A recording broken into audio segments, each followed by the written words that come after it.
son of a... Alright, next one. Todd, I know you have my wife's bathrobe. I want you to... Alright, next one. Todd, I'm unsubscribing from you. Have a nice day. Come back when you can't stay as long. Huh, Ed. How does that snom sound in relation to your other drums, like that Sound Percussion Lab 468, that big 14x8? That's a pretty good question. We'll have to look into that. Hey everybody, how's it going, eh? Todd, the Cheap Drums Guy. So here we are on this Saturday, and my video was already released midweek, so that made me feel kind of bad for this weekend because I had nothing to post. So I was looking through some mail just now, and one of my subscribers, one of my favorite subscribers, who's been with me from the beginning, is a wonderful guy, boosts me up, makes me feel good to be doing what I'm doing. And what that is, I have no idea. But Mr. Ed Kaminsky, out in Las Vegas, Nevada, USA, asked me how my snom, the one I just built, the 14x14 Sound Percussion Lab floor tom that I converted, how does it sound in relation, because of its size, to my other snares that are quite large. I have that, it's a brand new Sound Percussion Lab 468 snare drum, it's a 14x8, and I also have my Premier 2008 snare, which is also 14x8. Both a bunch of big boys. How does it sound in comparison with the snom? Why don't we look into that, shall we? Something to do this Saturday. You guys got nothing better to do. So, let me go get that crap.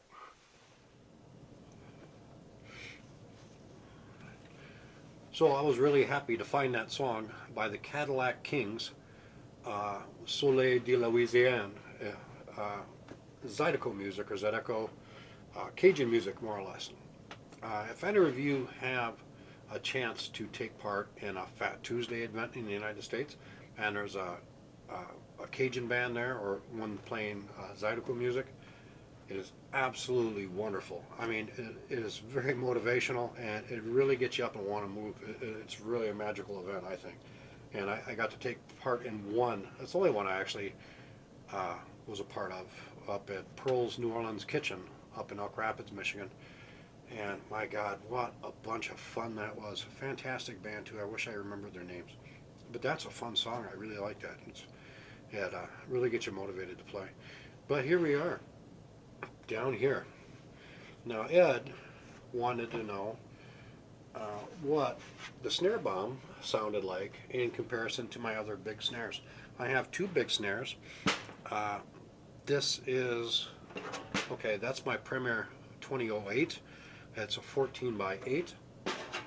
And this one is my Sound Percussion Lab 468 snare, and that's also a 14x8. And that's my only brand new drum I've ever gotten. And so Ed was wondering what they sounded like in comparison, because they're all three pretty hefty boys. So let's go over that real quick for my little short Saturday video, and I think I'm going to throw a little quick story in there. So I'll go over what they sound like open, and then with Steve's Big Fat Donut on there.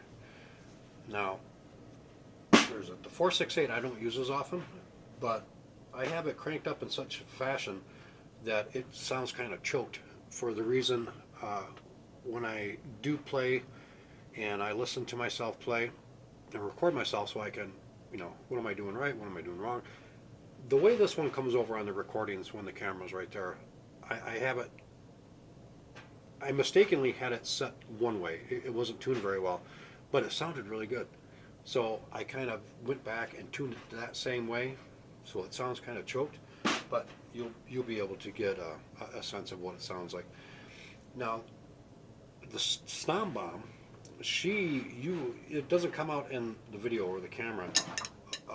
When you hit this thing, you actually feel it in your chest due to the size of the shell. I mean, it puts out there quite a good deal. Even though I am using a condenser mic on it, it's still not going to pick it up as good.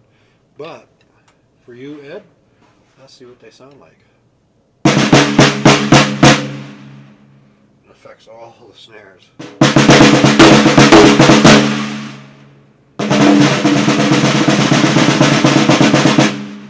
Really, really, really deep. It probably could tune that thing way down low, make it sound like a gong. But with a big fat donut on it,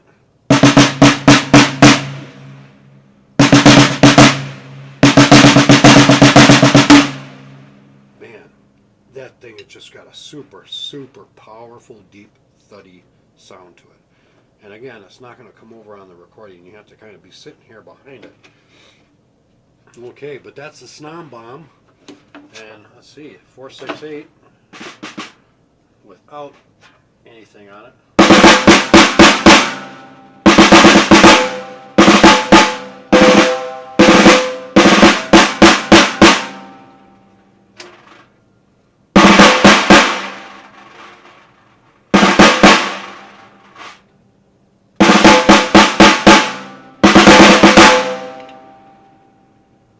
It doesn't sound right, but when I record it on my phone over here, when I practice, it sounds really, really good on that.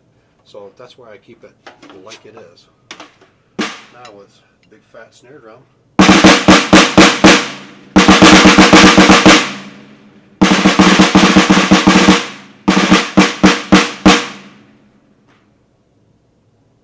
It's a thin shell. And let me just try it with just one Evans. I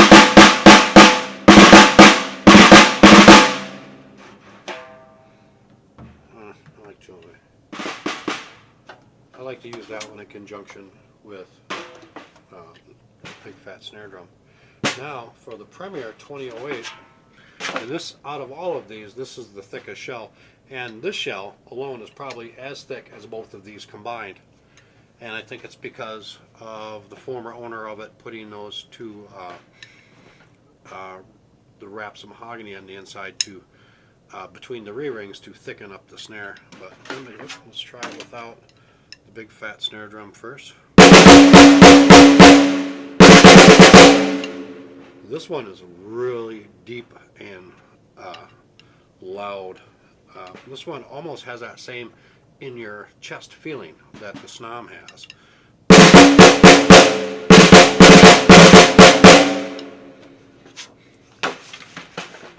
I haven't used this one in a month, so really, really loud. It's a powerful snare drum, and this one sounds really good if you're playing something more fast-paced, heavier music. This one really, really sounds really good and projects. Some of the stuff I play is kind of light-handed, which is fine. Sometimes I don't wear the earplugs when I do that, but generally when you break this one out, and if it's a heavier type of music, then definitely I wear the earplugs, because if not, my ears will be ringing half the day and I'll get a headache from it. But Ed wanted to hear all three of these.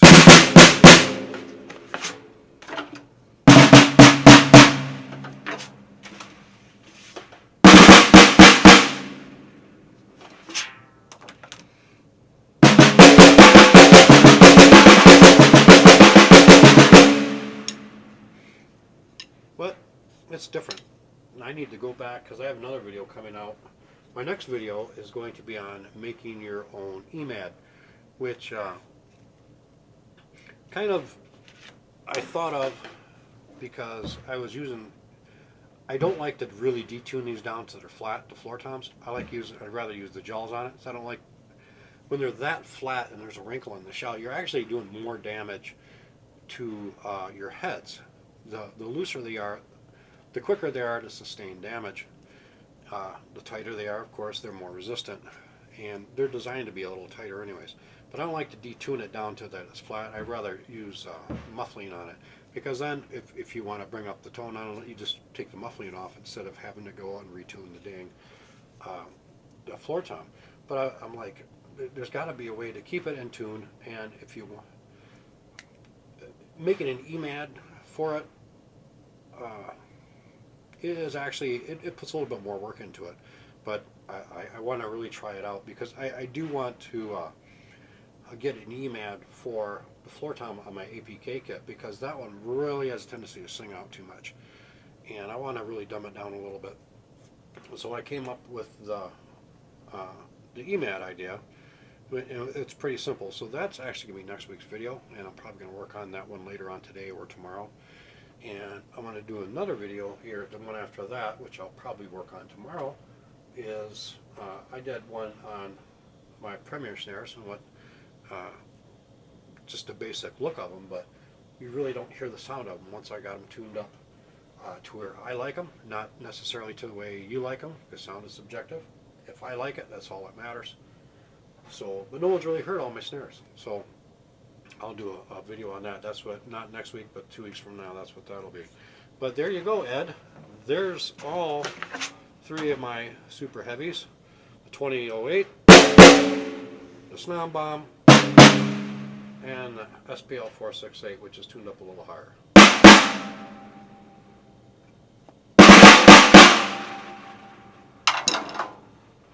Still doesn't sound right.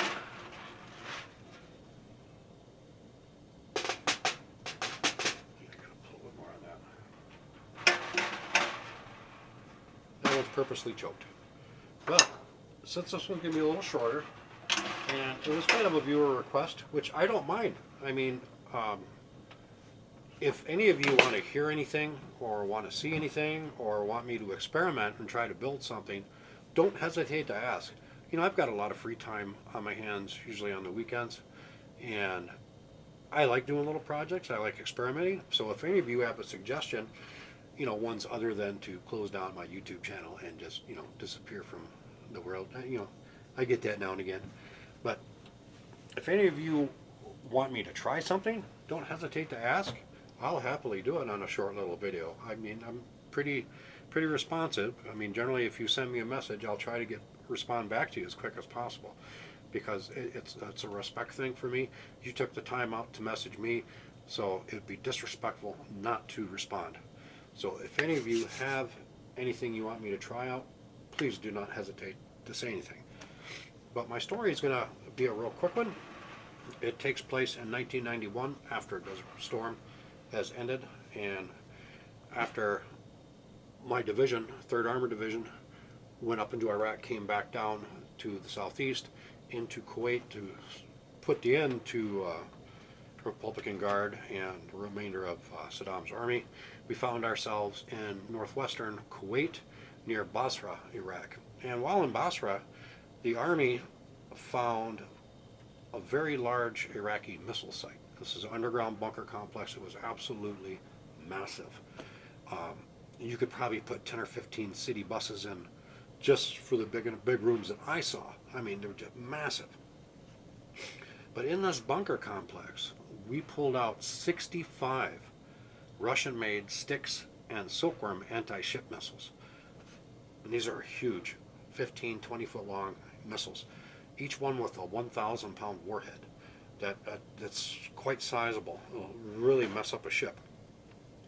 But since Saddam was going to still be in power after we had left, we can't give him the opportunity to use this on anybody.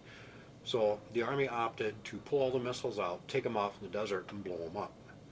And at the same time, we were going to blow up this huge underground bunker complex, in which they did. And we had a standoff distance of a few miles. And when they blew that thing up, the amount of explosives was just amazing. What they had to use to drop this, because I mean, this is thick, probably 3-4 foot thick concrete. This bunker, this underground complex. It wasn't that exciting to see, because majority of the explosion was contained when everything collapsed in on itself. But the missiles are going to be a different story. So I moved from my tank, because I was originally on an AVLB, M60 series AVLB tank during the war, and I moved then onto an M728 combat engineer vehicle, a demolition tank. And we were tasked for providing security for our line squads who were going to blow up this missile site. And this was a few miles from Basra, out in the middle of nowhere. The Army scoured the area with helicopters, making sure there was nobody there, no civilians, no military, of course, and no Bedouins with their flocks of sheep or goats or whatever, because this was going to be so large of a blast. I mean, it was extremely deadly. But what they did, they lined up all these missiles side by side and started stacking them on top of each other. Now, mind you, each one has a 1,000 pound warhead. That's a 1,000 pound bomb. So they put up this daisy chain of explosives on there with the C4 connected. Every few of these, there was another block of C4, another block of C4, and it was dead cord all the way through. And they were ready to go. So when our security duties were done and these guys were done setting their explosives, they chalked out an area on a map. You know, you cannot be in this area. And so we looked on the map and got a coordinate where we were supposed to go. So we took the tank there and just to wait out what was going to happen. And the standoff distance was 15,000 yards. 15,000 yards. That's quite a 45,000, almost 50,000 feet. You know, that's, I'm guessing, what is that, 7-8 miles? That's how big this explosion was going to be. Because remember, 65 missiles, each one with 1,000 pound warhead, 65,000 pounds of explosives. And that's not to mention the blocks of C4. Each block of C4 is, I think, a pound and a quarter, something like that. Composition 4 plastics, which looks like a white soap, actually, what plastic explosive really looks like. But we found our area. We turned around to face where the blast was going to come, because this was something you wanted to see. And so they set the fuse, at a time fuse going. It was going to be a certain time, and they said at this time start, when the clock hits such and such, start counting down, and that's when it's going to go off. And we, you know, facing the general direction where it was going to happen, because this is a once-in-a-lifetime event. So when the clock ticked down, there was a pause, and it's like, okay. Then all of a sudden, it was a bright sunny day. Boom, huge flash. You couldn't hear anything. Of course, you're 15,000 yards away. And so we were counting the seconds until the sound reached us. And right due to the distance, as far as it was, we knew exactly when the sound was going to hit us. And sure enough, boom! I mean, this huge rumbling sound. Because when the explosives went off, it doesn't all go off at the same time. That's not the way the det cord works. It goes off super fast, because the det cord is actually, it's like a big green plastic straw filled with plastic explosive also. And it detonates, but it's more like a burn on the det cord. So when the first one, when the fuse gets to the first one, it'll go, and then the others go in a very quick, rapid succession. So it's almost like one big explosion. It's like more like boom, boom, boom, boom, and it all goes up. So this explosion happens. Absolutely, we saw the flash, and then waited for the number of seconds, and then boom, the sound hits you. And then, directly in front of us, out in the desert, 15,000 yards away, comes this black and gray mushroom cloud. And we're like, oh my God.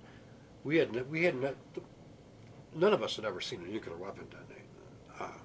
I've seen the Hiroshima and Nagasaki bomb videos countless times since I was a child, and that's what this looked like, almost. It was a dark gray and black mushroom cloud that raised up, and I was like, oh my God. And we were pretty impressed, because we'd blown, I think up to about that time, I think the biggest detonation we ever made was 350 pounds of plastics.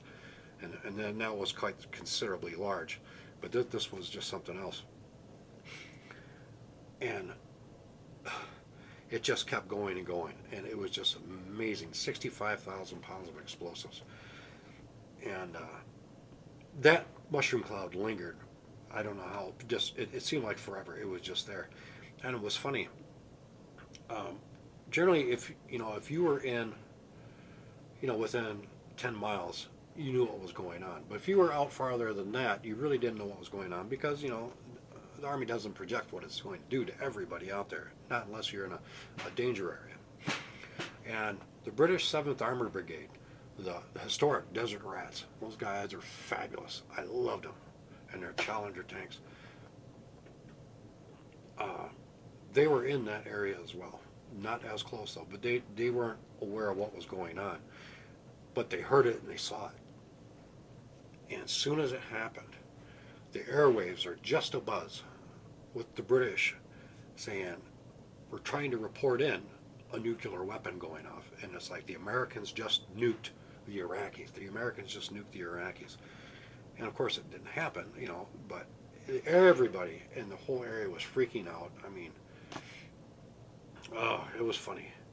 But man, I tell you, that was the biggest damn explosion I'd ever seen. It was just amazing. And the ground, after it had happened, there was nothing left.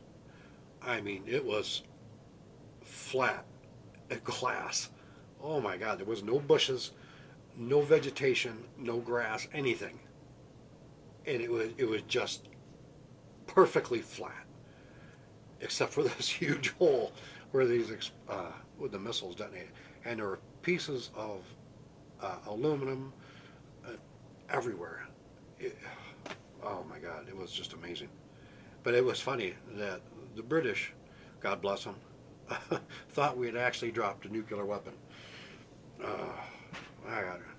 And that's even bigger than Moab, mother of all bombs. Oh my God. But anyways, it was pretty neat to see, and it's kind of nice to say that I got to see something like that. I don't wish to ever see anything like that again. But anyways, I got a bunch of videos to make, and they're bound to be a little more high quality than this one.